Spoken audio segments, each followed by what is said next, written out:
সুন্দর আচরণ মানুষকে বেশি জান্নাতে প্রবেশ করায়।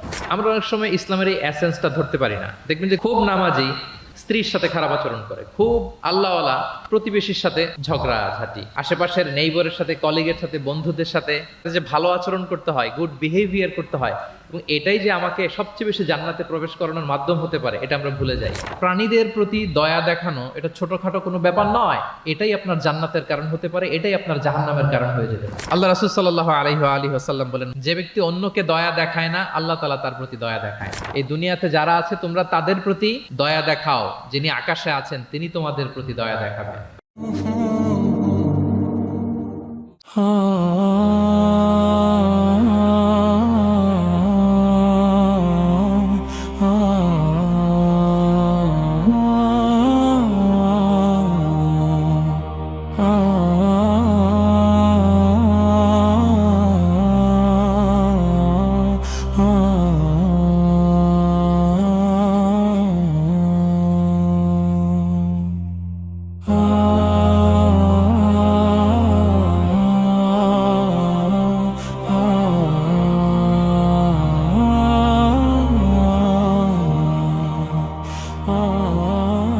আসসালামু আলাইকুম ওয়া রাহমাতুল্লাহি ওয়া বারাকাতুহু।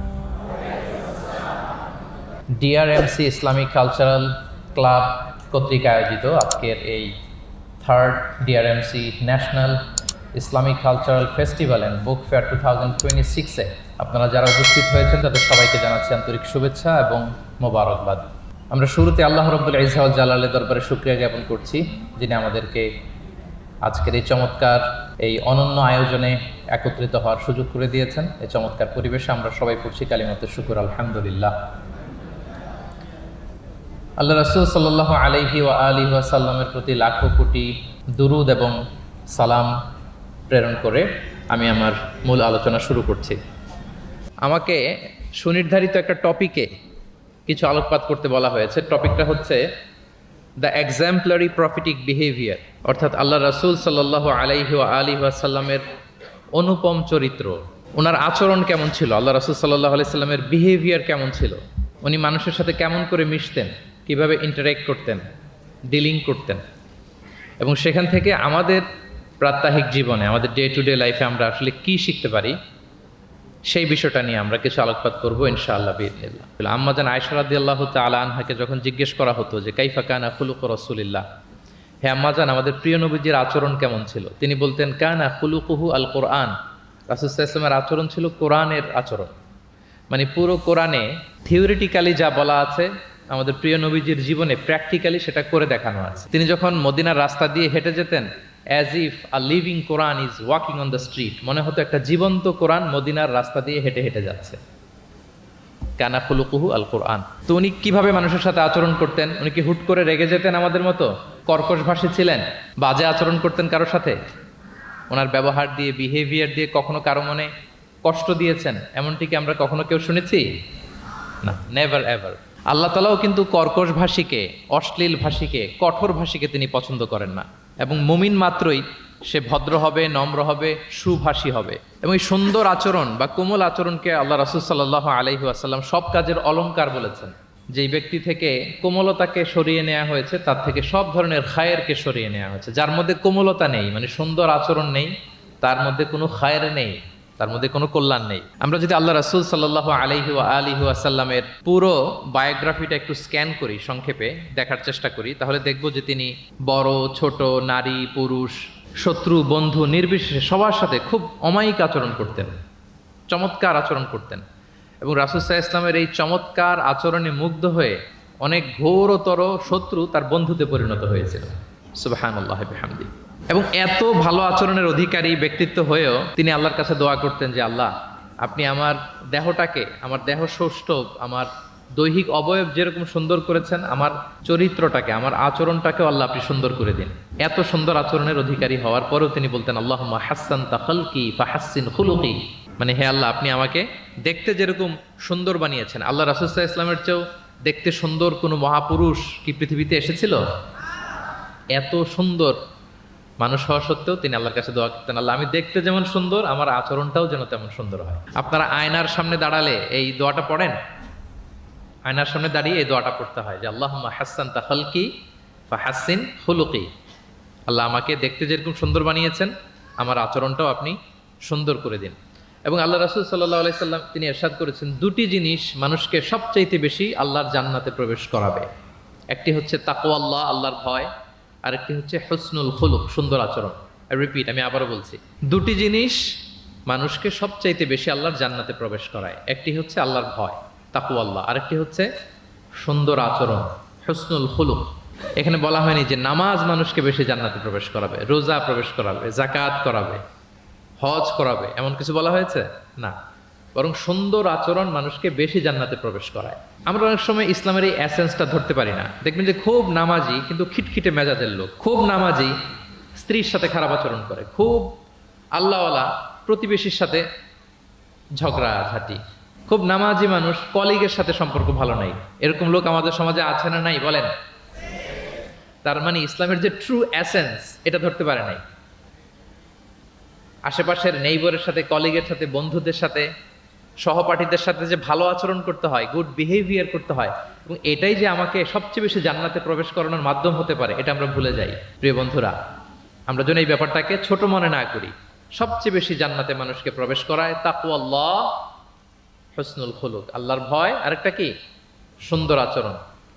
অনেক ছোট ছোট বন্ধুদেরকে আমি দেখতে পাচ্ছি অডিয়েন্সের মধ্যে। আমরা আমাদের সহপাঠীদের সাথে, বন্ধুদের সাথে ভালো আচরণ করব তো আজকে থেকে? হ্যাঁ, সাউন্ড খুব অল্প হয়েছে, আমি শুনি নাই, আরো জোরে করবো কি না? ইনশাআল্লাহ আমরা ভালো আচরণ করব, এবং আমার সহপাঠীদের সাথে, বন্ধুদের সাথে ভালো আচরণ, এটাই আমাকে জান্নাতে প্রবেশ করাবে ইনশাআল্লাহ। বলি সবাই। একটা চমৎকার হাদিস দিয়ে আমার মূল আলোচনা শুরু করি। আল্লাহ রাসূল সাল্লাল্লাহু আলাইহি ওয়া আলিহি ওয়াসাল্লাম তিনি বলেন, আনা যাঈমুন বিবাইতিন ফি রাবাদিল জান্নাতি লিমান তারাকাল মিরাআ ওয়া ইন কানা মুহিক্কান। প্রিয় নবীজি বলেন যে আমি ওই ব্যক্তিকে জান্নাতের আঙ্গিনায় একটা ঘরের সুসংবাদ দেই যে তর্ক করার সময় নিজের সঠিক, সে হকের উপর আছে, এটা জেনেও সে তর্ক করে না। তর্ককে, আর্গুমেন্টকে, ডিবেটকে স্যাক্রিফাইস করে যে না আমি ঝগড়ায় যাব না, যদিও সেই সঠিক। এরকম স্যাক্রিফাইস যে করে জান্নাতের আঙ্গিনায়, তাকে আমি একটা ঘরের সুসংবাদ দেই। এরপর প্রিয় নবীজি বলছেন, অবি বাইতিন ফি ওয়াসাতিল জান্নাতি লিমান তারাকাল কাযিবা ওয়া ইন কানা মাজিহান। আর আমি ওই ব্যক্তিকে জান্নাতের মাঝামাঝি স্তরে একটা ঘরের সুসংবাদ দিচ্ছি যে ব্যক্তি কৌতুক করেও মিথ্যা বলে না। He was kidding, he was joking, but he never tells a lie. মজা করতেছে, জোক করতেছে, কিন্তু জোকের মধ্যেও সে কি করে না? মিথ্যা বলে না। তাকে জান্নাতের মাঝামাঝি স্তরে আমি একটা ঘরের গ্যারান্টি দিচ্ছি। এরপর আল্লাহ রাসূল সাল্লাল্লাহু আলাইহি ওয়াসাল্লাম বলতেছেন, ওয়াবি বাইতিন ফি আ'লাল জান্নাতি লিমান হাসানা খুলুকা। আর আমি এট দ্য ভেরি হাই, মানে পিক অফ দ্য প্যারাডাইস, জান্নাতের একেবারে সর্বোচ্চ স্তরে একটা বাসভবনের গ্যারান্টি ওই ব্যক্তিকে দেই যে অন্যের সাথে ভালো আচরণ করে। মানে হাসানা খুলুকা, যে তার চরিত্রটাকে সুন্দর করেছে, যার আচরণটাকে সুন্দর করেছে, যার আচরণটা অমায়িক আচরণ, মাধুর্যপূর্ণ আচরণ, ওই ব্যক্তিকে আমি at the highest peak of paradise, জান্নাতের সর্বোচ্চ চূড়ায় একটা বাসভবনের গ্যারান্টি দিচ্ছি। আল্লাহু আকবার। তাহলে আমার আশেপাশে যারা আছে তাদের সাথে ভালো আচরণ করা, গুড বিহেভিয়ার করা, এটা ছোটখাটো কোনো বিষয় নয়, এটা অনেক গুরুত্বপূর্ণ একটা বিষয়। কিন্তু আমরা অনেক সময় এটা গুরুত্বটা বুঝতে পারি না, এটাকে ছোট করে দেখি। তো সম্মানিত বন্ধুরা, আমরা দেখব যে আমাদের প্রিয় নবীজি অন্যের সাথে কিভাবে আচরণ করেছেন। তিনি শিশুদের সাথে কিভাবে মিশেছেন, প্রাণীর প্রতি ওনার নবীজের আচরণ কেমন ছিল, শিশুদের সাথে কেমন ছিল, নারীদের সাথে কেমন ছিল, সাহাবাদের সাথে কেমন ছিল, কর্মচারীদের সাথে আচরণ কেমন ছিল, নিজের স্ত্রীদের সাথে কেমন ছিল, প্রতিবেশীর সাথে কেমন ছিল, যুদ্ধবন্দীদের সাথে প্রিয় নবীজের আচরণ কেমন ছিল, ভিক্ষুকের সাথে আচরণ কেমন ছিল, এমনকি যুদ্ধের ময়দানে শত্রুদের সাথে প্রিয় নবীজের আচরণ কেমন ছিল। এই 10টি পয়েন্টে দ্য এক্সাম্পলারি প্রফেটিক বিহেভিয়ার এই শিরোনামে আমরা কিছু কথা আজকে শুনবার চেষ্টা করব। আমরা শুরুতে একটু দেখার চেষ্টা করি যে পশু, পাখি, প্রাণী, এই প্রাণী জগতের প্রতি প্রিয় নবীজির আচরণ কেমন ছিল। প্রিয় নবী যে প্রাণীদের প্রতি খুব দয়াদ্র ছিলেন, তার বায়োগ্রাফিতে, জীবনীতে এরকম অসংখ্য নজির পাওয়া যায়। কারণ আল্লাহ তাআলা তাকে রাহমাতাল লিল আলামিন, ওমা আরসালনাকা ইল্লা রাহমাতাল লিল আলামিন, I've sent you as a mercy for the entire universe। আল্লাহ বলছেন আমি গোটা বিশ্বের জন্য, সবার জন্য আপনাকে ব্লেসিংস এন্ড মার্সি করে প্রেরণ করেছি। হি ওয়াজ এ মার্সি ফর অল, সবার জন্য তিনি রহমত হয়ে এসেছিলেন। মানুষের জন্য যেমনি রহমত, ম্যানকাইন্ড, জিনদের জন্য তিনি রহমত, জিনকাইন্ডের জন্য, ইভেন অ্যানিমালস, প্রাণীকুলের জন্য তিনি রহমত হয়ে এই পৃথিবীতে এসেছেন। মানুষের প্রতি তিনি যেমনি দয়া দেখিয়েছেন, প্রাণীদের প্রতিও দয়া দেখিয়েছেন। ছোট্ট একটা হাদিস দিয়ে শুরু করি। আমরা রাসূল সাল্লাল্লাহু আলাইহি ওয়াসাল্লামের এই এক্সাম্পলারি প্রফেটিক বিহেভিয়ার, এটা through the lens of Sira and through the lens of সুন্নাহ, সুন্নার পরতে পরতে, রাসূল সাল্লাল্লাহু আলাইহি ওয়াসাল্লামের সিরাতের পরতে পরতে আমরা দেখবার চেষ্টা করব যে তিনি কেমন আচরণ করতেন সবার সাথে। একবার তিনি একটা খেজুর বাগানে প্রবেশ করলেন মদিনাতে। তো প্রবেশ করার পর তিনি দেখতে পেলেন যে দূর থেকে একটা উট কান্না করে করে রাসূল সাল্লাল্লাহু আলাইহি ওয়াসাল্লামের কাছে ছুটে আসছে। একটা উট কান্না করে আসতেছে। রাসূল সাল্লাল্লাহু আলাইহি ওয়াসাল্লামের দেখে অত্যন্ত দয়া হলো, মায়া হলো যে উটটা কেন কান্না করতেছে, এত বেশি কেন কান্না করতেছে। আল্লাহ রাসূল সাল্লাল্লাহু আলাইহি ওয়াসাল্লাম তিনি মমতা ভরে ওনার হাত দিয়ে উটের মাথায় আদর করতে আরম্ভ করলেন। প্রিয় নবীজির এই মমতা মাখা হাত বোলানো পেয়ে উটের কান্না বন্ধ হলো এবং রাসূল সাল্লাল্লাহু আলাইহি ওয়াসাল্লামের কানে কি কি যেন বলল উট, এটা অন্যরা বুঝতে পারছে না। তো এরপর রাসূল সাল্লাল্লাহু আলাইহি ওয়াসাল্লাম খুঁজতে আরম্ভ করলেন যে উটের মালিককে। একজন আনসারী যুবক সাহাবী আসলো। তখন রাসূল সাল্লাল্লাহু আলাইহি ওয়াসাল্লাম বলল যে তোমার এই উট আমার কাছে তোমার ব্যাপারে নালিশ করেছে যে তুমি একে ক্ষুধার্ত রাখো কিন্তু একে দিয়ে অনেক কাজ করাও। তুমি কি এই বোবা, এই নিরীহ প্রাণীটার ব্যাপারে আল্লাহকে ভয় করো না? কিয়ামতের দিন এটাই তোমার জাহান্নামের কারণ হয়ে যেতে পারে। খবরদার, এই নিরীহ প্রাণীটার ব্যাপারে তুমি আল্লাহকে ভয় করো। দেখেন, প্রিয় নবীজি ওটের মাথায় হাত বুলিয়ে ওটের কান্না বন্ধ করেছিলেন এবং ওটের মালিককে ওসিয়ত করেছেন যে খবরদার, প্রাণীর প্রতি কখনো এরকম রূঢ় কঠিন আচরণ করা যাবে না, তাদের প্রতি রহম দিল হইতে হবে। এভাবে আপনি সিরাতের পরতে পরতে অনেক ঘটনা পাবেন। আজকের এই সংক্ষিপ্ত পরিসরে এত রেফারেন্স হয়তো আমার উল্লেখ করা সম্ভব হবে না এবং অ্যারাবিক টেক্সটগুলো বলে বলে অর্থ করে শোনানো অনেক সময় লেগে যাবে। আমি শুধু মূল কথাগুলো, বুলেট পয়েন্টসগুলো আপনাদের সাথে শেয়ার করবার চেষ্টা করবো ইনশাআল্লাহ বিইذনিল্লাহ। এই যে প্রাণীর প্রতি দয়া, ইসলামের একটা মূলনীতি হচ্ছে মুমিনের জীবনের প্রতিটি কাজে ইহসানের পরশ থাকতে হবে। আল্লাহ তাআলা আমাদের সব কাজে ইহসানকে আবশ্যক করেছেন। আল্লাহ রাসূল সাল্লাল্লাহু আলাইহি সাল্লাম বলেছেন যে ফাইদা কাতালতুম ফাআহসিনুল কিতলা, কাউকে হত্যা করতে হলেও ইহসানের সাথে হত্যা করতে হবে। ধরুন যে অপরাধের কারণে আদালত কর্তৃক সাব্যস্ত হলো যে একজন মৃত্যুদণ্ড প্রাপ্ত আসামি, তো তাই বলে কি আপনি যা ইচ্ছা তার সাথে করতে পারবেন? তার নাক কেটে ফেলা, কান কেটে ফেলা, তার অঙ্গহানি করা, এলোপাথারি ছুরিকাঘাত করা করতে পারবেন না। ইদা কাতালতুম ফাআহসিনুল কিতলা, এটাও ইহসানের সাথে করতে হবে। দেখেন, হত্যার মতো একটা কাজ ইহসানের সাথে করতে হবে।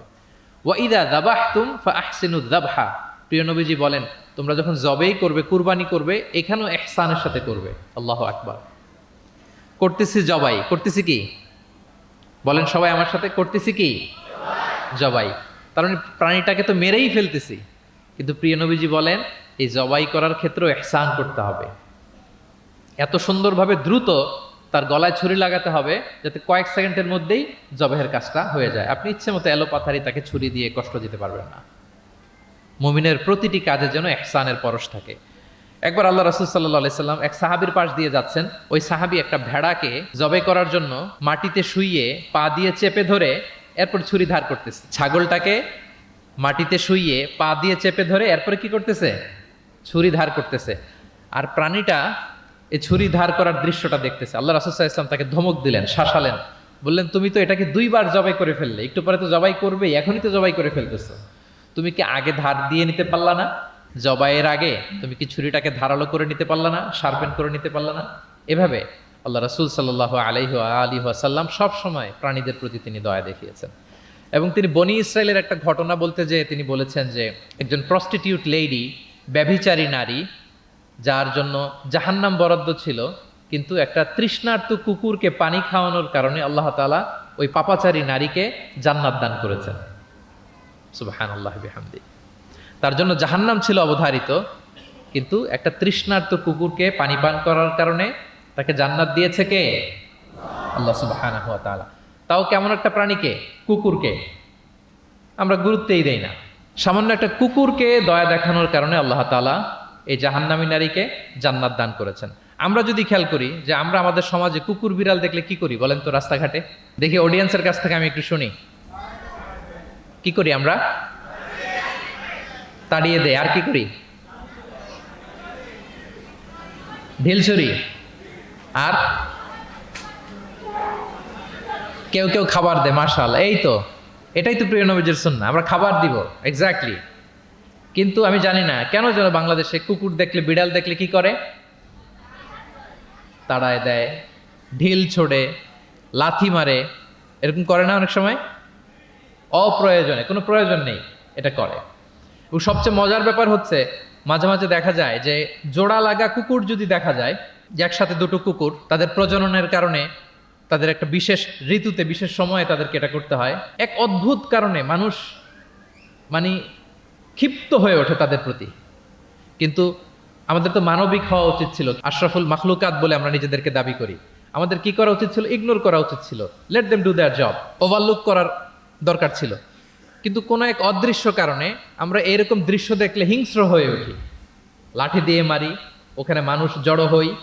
কিন্তু তাদের একটা সফল প্রজননের জন্য, বংশবিস্তারের জন্য এটা প্রয়োজন। তো আমরা যেন এই কাজটা না করি, এরকম নির্মম যেন আমরা কখনো না হই। কারণ প্রাণীদের প্রতি দয়া দেখানো এটা ছোটখাটো কোনো ব্যাপার নয়, এটাই আপনার জান্নাতের কারণ হতে পারে, এটাই আপনার জাহান্নামের কারণ হয়ে যেতে পারে। আল্লাহ রাসূল সাল্লাল্লাহু আলাইহি ওয়াসাল্লাম বলেন, মান লা ইয়ারহাম লা ইউরহাম। যে ব্যক্তি অন্যকে দয়া দেখায় না, আল্লাহ তাআলা তার প্রতি দয়া দেখায় না। ইরহাম মান ফিল আরদ ইয়ারহামুকুম মান ফিস সামা। এই দুনিয়াতে যারা আছে তোমরা তাদের প্রতি দয়া দেখাও, যিনি আকাশে আছেন তিনি তোমাদের প্রতি দয়া দেখাবেন। তাহলে এই জমিনে কি শুধু আমরাই থাকি নাকি? না পশু পাখি প্রাণী এগুলোও থাকে? এদের প্রতিও যদি আমরা দয়াদ্র হই, মমতা দেখাই, করুণা দেখাই, আমাদের প্রতিও দয়া দেখাবে কে? এবার আওয়াজ করে বলুন তো, আমরা আল্লাহর দয়া পেতে চাই কি চাই না? সবাই চাই। তাহলে প্রাণীদের প্রতি কখনো আমরা যেন নির্মম না হই, অমানবিক না হই, আমরা যেন মানবিক হই। আমরা অনেক উন্নত দেশে দেখি যে হাইওয়েতে একটা সাপ যাচ্ছে, এই সাপ দেখে একটা গাড়ি থেমে গিয়েছে, স্টপ। তার পেছনে পেছনে শত শত গাড়ি স্টপ। তারা বন বিভাগকে নক দেয়, স্থানীয় পুলিশকে ফোন দেয়, তারা এসে সাপটাকে উদ্ধার করে এরপরে গাড়িগুলো চলতে শুরু করে। একটা ভিডিও ক্লিপস আমি এমনও দেখেছি, একটা হাঁস তার বাচ্চাগুলোকে নিয়ে হাইওয়ে পার হচ্ছে। হাঁস তো খুব আস্তে আস্তে হাঁটে, একেবারে পিপিলিকার মতো একটু একটু করে হাঁসের বাচ্চাগুলো যাচ্ছে, শত শত গাড়ি at the middle of the highway stop. আল্লাহু আকবার। কিন্তু বাংলাদেশে দেখবেন যে রাস্তা দিয়ে সাপ যায় না, কুকুর যায় না, বিড়াল যায়, কোনো কেয়ার নাই, একেবারে ড্যাম কেয়ার। যে প্রাণীদের প্রতি দয়া দেখায় না, আল্লাহ তাআলা তার প্রতি দয়া দেখান না। তাহলে প্রিয় নবীজি প্রাণীদের প্রতি কতটা দয়াদ্র ছিলেন, মমতাময় ছিলেন, এটা সবার কাছে ক্লিয়ার? ওকে, মাশাআল্লাহ। লেটস মুভ অন, আমরা সামনের দিকে আগাই। এবার আমরা একটু করে জানার চেষ্টা করি যে শিশুদের সাথে প্রিয় নবীজির আচরণ কেমন ছিল। আমরা সিরাতে এবং হাদিসের দিকে যদি তাকাই তাহলে দেখব প্রিয় নবীজি শিশুদেরকে তাহনিক করে দিতেন। তাহনিক, তাহনিক শব্দটির সাথে কি আপনারা পরিচিত? নাম শুনেছেন? তাহনিক হচ্ছে কোনো স্কলারের কাছে দোয়ার জন্য নবজাতক শিশুকে নিয়ে যাওয়া। সে স্কলার খেজুর খেয়ে তার মুখের লালা মিশ্রিত খেজুরের রস দোয়া হিসেবে নবজাতক শিশুর মুখে দিয়ে দিবে, এটাকে বলে তাহনিক। এটাকে কি বলে? আমি করেছি অনেক জায়গায়, অনেক মা বাবা তাদের সন্তানদেরকে নিয়ে এসেছে খেজুর নিয়ে, তা আমরা বিশ্বনবীর সুন্নাহ হিসেবে এটা করে দিয়েছি। আল্লাহ রাসূল সাল্লাল্লাহু আলাইহি সাল্লামের কাছে তাহনিক করতে সাহাবারা আসতো, তিনি শিশুদেরকে পরম মমতায় তাহনিক করে দিতেন।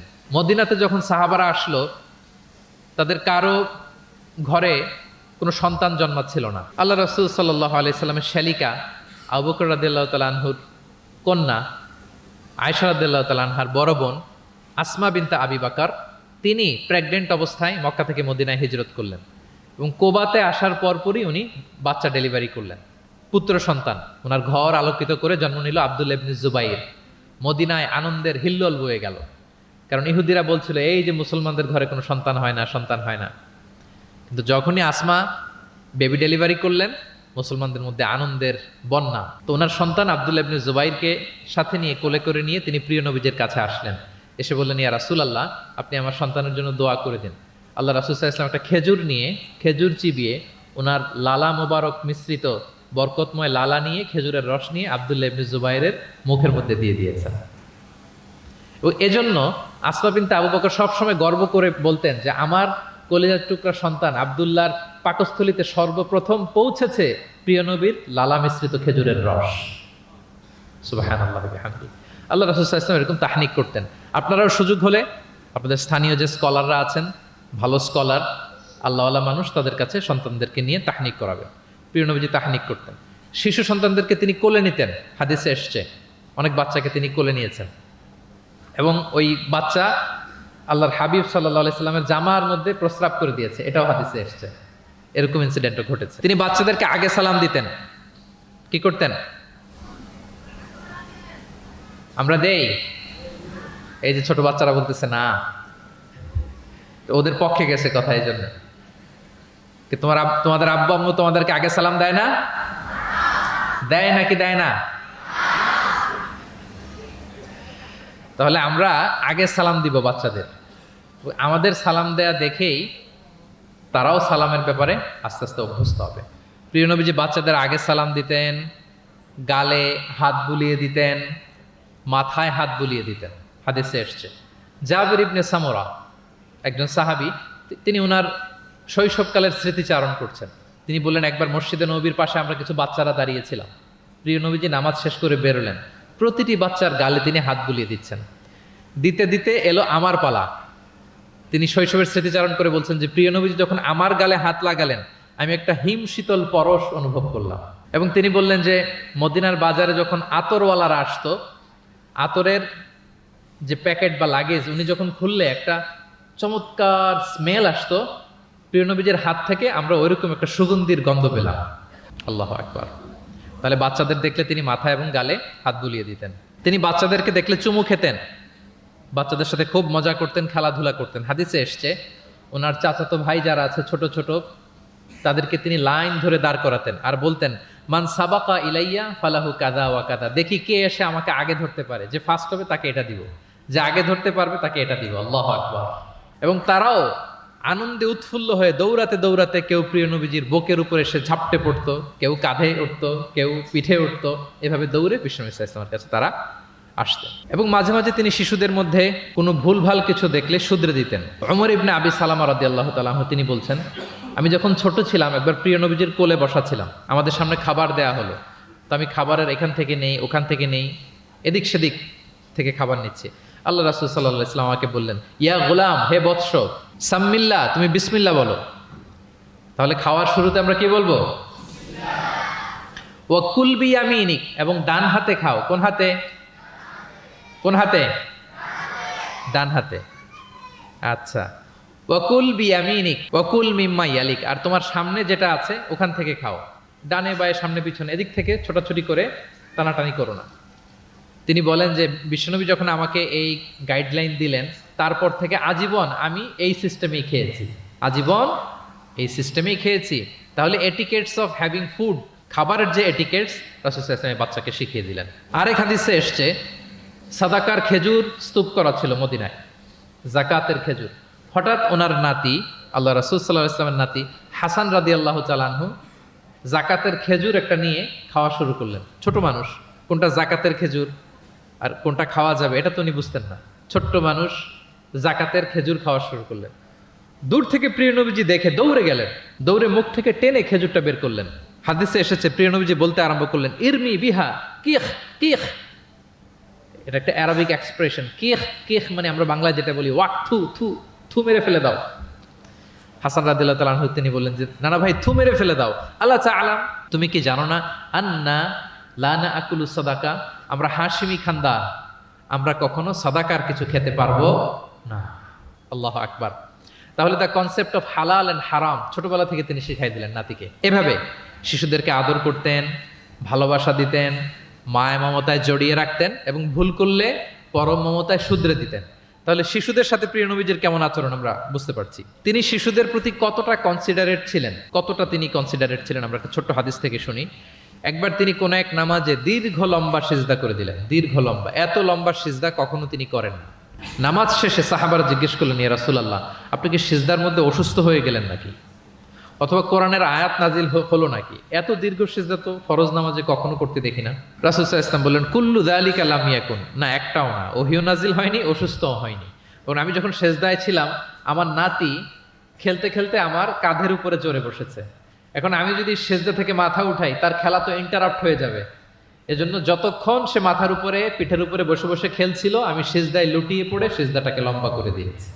সূক্ষ্ম বিবেচনা বোধ ছিল প্রিয় নবীজির, এবং শিশুদের প্রতি তিনি কতটা কনসিডারেট ছিলেন, এটা ছিল প্রিয় নবীজির শিশুদের সাথে আচরণ। তাহলে প্রাণীদের সাথে তিনি কেমন ছিলেন আমরা জানলাম, শিশুদের সাথে কেমন ছিলেন আমরা জানলাম। এবার আমরা দেখি যে নারীদের সাথে প্রিয় নবীজির আচরণ কেমন ছিল। তিনি নারীদেরকে অত্যন্ত সম্মান করতেন। কি করতেন? সম্মান করতেন। তিনি বলতেন, আদ দুনিয়া কুল্লুহা মাতা ওয়া খায়রু মাতা'আদ দুনিয়া আল মারআ সালিহা। পৃথিবীর সব কিছু যা দেখা যায় সব সম্পদ, কিন্তু এর মধ্যে সবচেয়ে দামি সম্পদ হচ্ছে নেককার নারী। কারণ তাদের পেট থেকেই পৃথিবীর সব ভালো মানুষ, মহাপুরুষরা এসেছে, আল্লাহর ওয়ালিরা এসেছে, নবীরা এসেছে। নবীরা কাদের পেট থেকে এসেছে বলেন? নবীরা মায়েদের পেট থেকে এসেছে না? এবং তিনি বলতেন, খায়রুকুম খায়রুকুম লি আহলিহি ওয়া আনা খায়রুকুম লি আহলি। তোমাদের মধ্যে সে সবচেয়ে সেরা যে তার পরিবারের কাছে সেরা, মানে স্ত্রীর কাছে সেরা, আর আমি আমার স্ত্রীর কাছে সেরা। প্রিয় নবীজি বলতেন। আল্লাহু আকবার। একবার একদল নারী এবং শিশুকে বিয়ের অনুষ্ঠান থেকে ফেরার পথে তাদেরকে দেখে প্রিয় নবীজি বললেন, তোমরা আমার কাছে সর্বাধিক প্রিয়। নারীদেরকে তিনি অত্যন্ত পছন্দ করতেন এবং সম্মান করতেন, এবং নারীদের সাথে ভালো আচরণ করার ব্যাপারে তিনি আমাদেরকে আদেশ করেছেন। তিনি বলেছেন, ফাস্তাউসু বিন্নিসাই খায়রা, খবরদার নারীদের সাথে রূঢ় আচরণ করো না, খারাপ আচরণ করো না, তাদের সাথে ভালো আচরণ করো।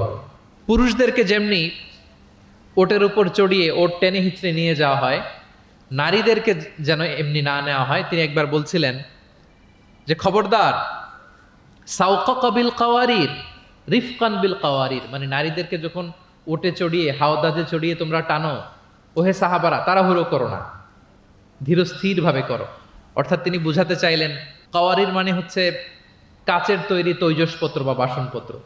আমাদের ঘরে যে কাচের প্লেট, চামচ, গ্লাস আছে, এগুলো যদি সাবান দিয়ে আমাদের ধুইতে হয়, ক্লিন করতে হয়, আমরা কি করি? খুব সাবধানে এটাকে ধরি, রাখি, ক্লিন করি, তাই না? এটাকে খুব সফটলি ডিল করতে হয়। রাসূল সাল্লাল্লাহু আলাইহি ওয়াসাল্লাম সেটাই বললেন, নারীদেরকে কাচের সাথে তুলনা করে বললেন তাদের সাথে এরকম কোমল আচরণ করতে হবে। এবং তিনি বলেছেন, দুনিয়ার প্রতিটি মায়ের পায়ের নিচে আছে তার সন্তানের বেহেশত। সুবহানাল্লাহ।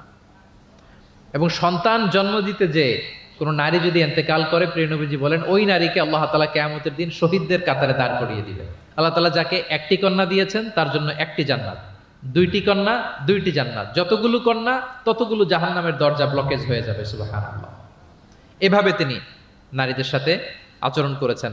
নারীরা মদিনার সমাজে প্রিয় নবীজির পেছনে সালাতে অংশগ্রহণ করত। প্রিয় নবীজির পেছনেই তারা সালাতে অংশগ্রহণ করতো। এখনো আপনারা মদিনাতে বা মক্কাতে গেলে দেখবেন যে পুরুষদের পাশাপাশি নারীরাও সেখানে সালাতে অংশগ্রহণ করে। প্রিয় নবীজিকে ডিরেক্টলি তারা প্রশ্ন করতেন, কিউএ সেশনে অংশগ্রহণ করতেন, কোশ্চেনিং আনসারিং সেশন। নারীদের মধ্যে থেকে দাঁড়িয়েও তারা প্রশ্ন শুরু করে দিতেন। রাসূল সাল্লাল্লাহু আলাইহি ওয়াসাল্লামের সাথে সফরে অংশগ্রহণ করতেন। এভাবে প্রিয় নবীজি নারীদেরকে একটা মর্যাদার আসনে রেখেছেন, তাদের সাথে এইভাবে তিনি ডিল করতেন। এবার আমরা একটু জানার চেষ্টা করি যে সাহাবাদের সাথে প্রিয় নবীজির আচরণ কেমন ছিল, মানে যারা ছিল প্রিয় নবীজির সাথী তাদের সাথে আচরণ কেমন ছিল। আমরা জানি যে সাহাবারা হচ্ছে প্রিয় নবীজির হাতে গড়া ছাত্র, হাতে গড়া টিম। নবীজির সুখে দুঃখে সবসময় তারা থাকতো এবং প্রিয় নবীজিকে আগলে রাখতো। প্রিয় নবীজির একম্পেনি তারা কখনো মিস করতে চাইতো না। এমনকি কখনো কখনো কোনো সাহাবার ক্ষুধা লাগলে তারা প্রিয় নবীজির কাছে এসে বসে থাকতো। তারা বলতো যে প্রিয় নবীজির চেহারার দিকে তাকিয়ে থাকলে আমাদের ক্ষুধা মিটে যেত। নবীজির নুরানি চেহারার দিকে তাকিয়ে থাকলে কি হতো? পেটের ক্ষুধা চলে যেত।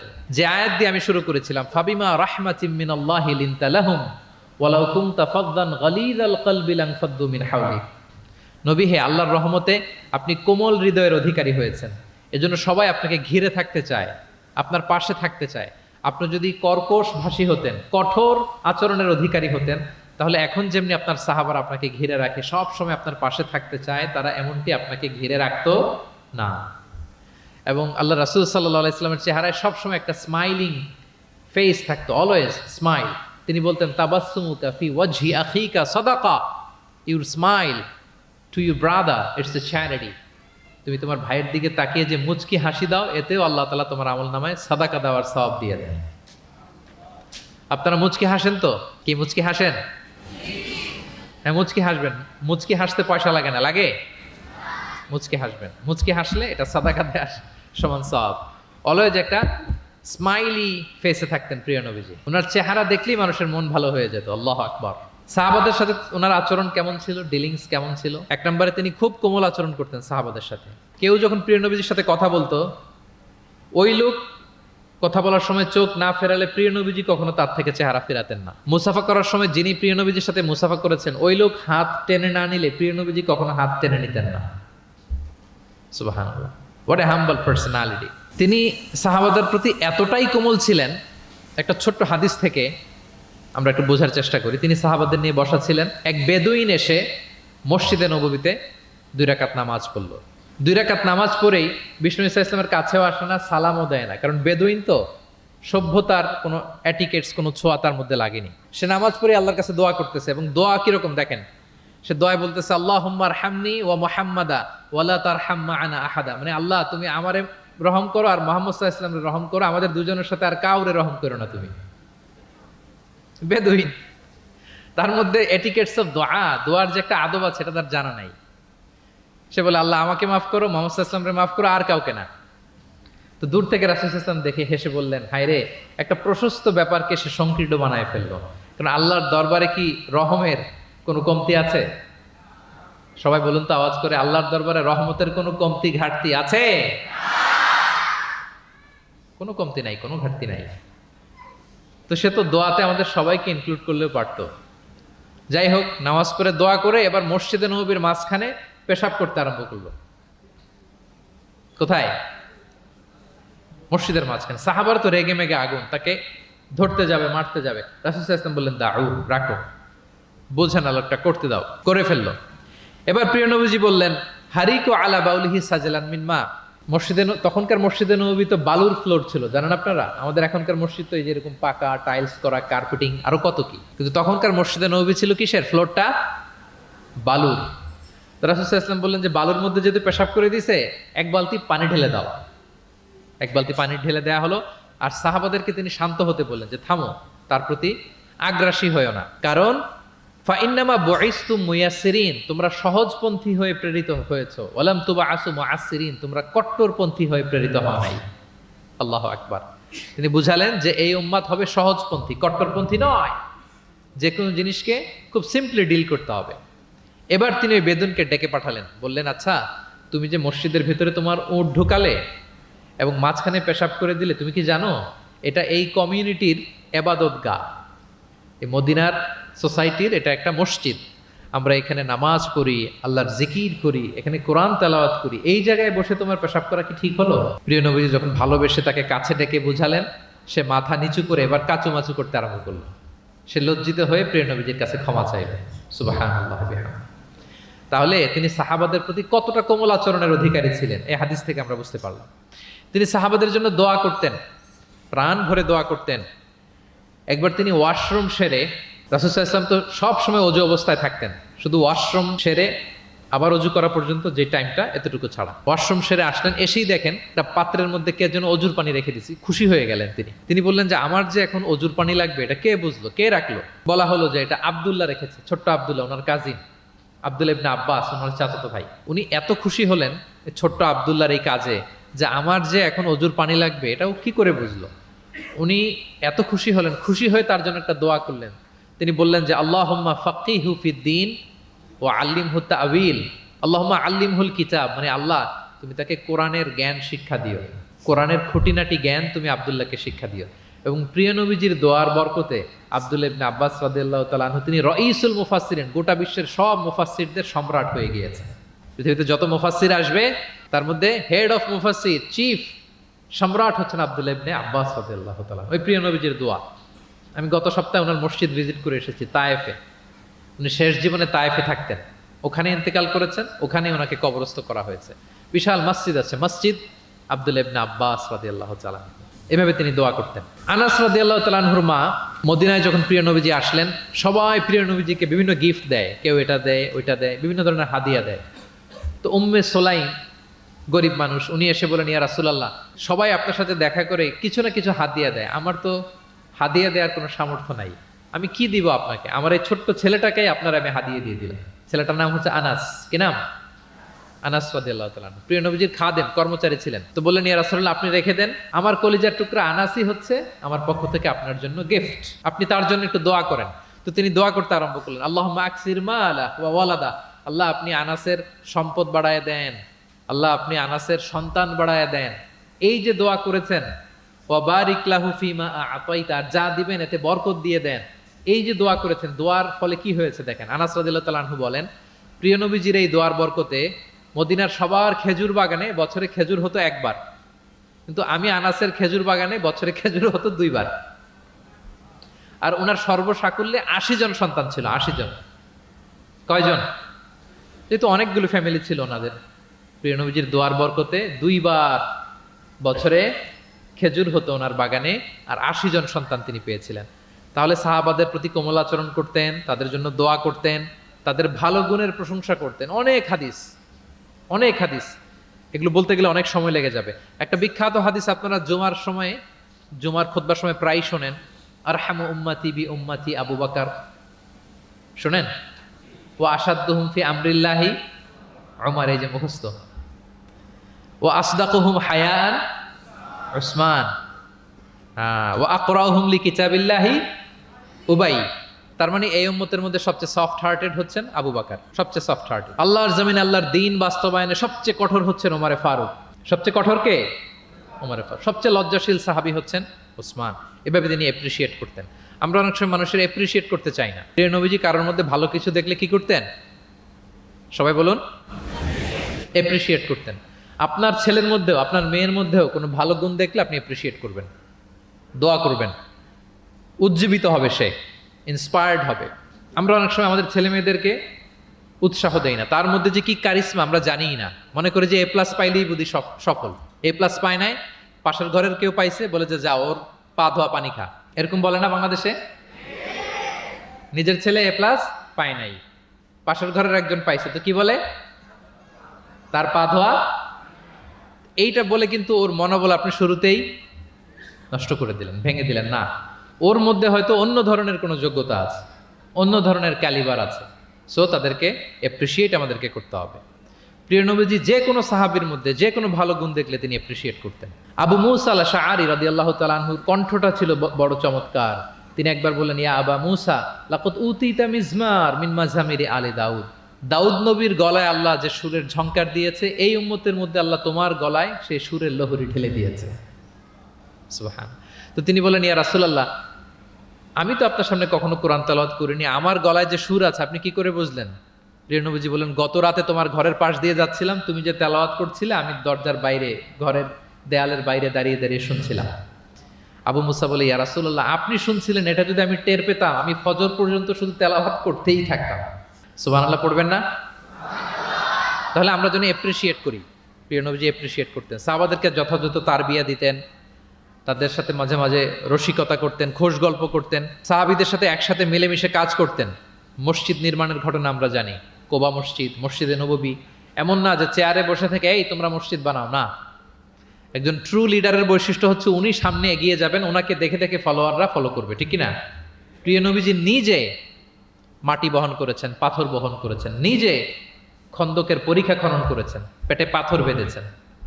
এটা ছিল সাহাবাদের সাথে প্রিয় নবীর ইন্টারাকশন, ডিলিংস, মেলামেশা। এবার আমরা একটু দেখি যে প্রিয় নবীর যারা খাদেম ছিলেন, কর্মচারী ছিল, তাদের সাথে কেমন আচরণ ছিল। আমরা তো আমাদের বাসায় পান থেকে চুন খসলেই হাত তুলে ফেলি কাজের লোকদের গায়ে, এরকম দেখি না আমরা? দেখেছেন পত্রপত্রিকায়? খুব বেশি মানুষের অধিকার নিয়ে কথা বলে, মানবাধিকার কর্মী, কিন্তু ঘরের গৃহকর্মী যারা আছে পিটিয়ে একেবারে পিঠ লাল করে ফেলছে, এরকম দেখি না আমরা? কথার কাজের কোনো মিল নাই। কিন্তু প্রিয় নবীজির বায়োগ্রাফি যদি আমরা স্ক্যান করি তাহলে দেখবো, আম্মা জান আয়েশা রাদিয়াল্লাহু তাআলা আনহা বলেন, তিনি কখনো তার কোনো কর্মচারীর গায়ে হাত তুলেননি। আরে হাত তোলা তো দূর কি বাত, তিনি কটু কথাও বলেন নাই, ধমকও দেন নাই।